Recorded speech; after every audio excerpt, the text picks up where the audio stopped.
بسم اللہ الرحمن الرحیم۔ حضرت عمر بن خطاب رضی اللہ تعالی عنہ کا ایک بہت خوبصورت ارشاد ہے۔ آپ فرماتے ہیں دنیا کی عزت مال کے ساتھ ہے، آخرت کی عزت اچھے اعمال کے ساتھ ہے۔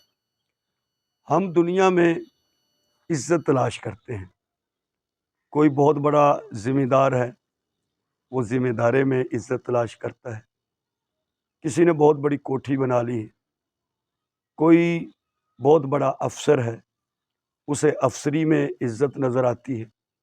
کوئی صدر ہے، اسے صدارت میں عزت نظر آتی ہے۔ کوئی وزیر اعظم ہے، اسے وزارت میں عزت نظر آتی ہے۔ مال ہے تو مال میں عزت نظر آتی ہے۔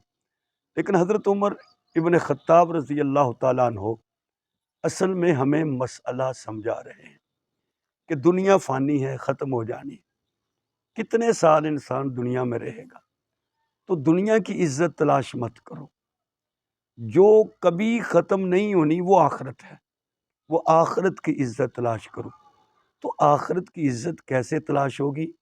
فرمایا وہ اعمال صالحہ کے ساتھ، اچھے اعمال کے ساتھ، وہ نماز پڑھنے کے ساتھ، قرآن کی تلاوت کے ساتھ، اللہ کے ذکر کے ساتھ، اللہ اور اس کے رسول کریم صلی اللہ علیہ وسلم کی تابعداری اور فرما برداری کے ساتھ۔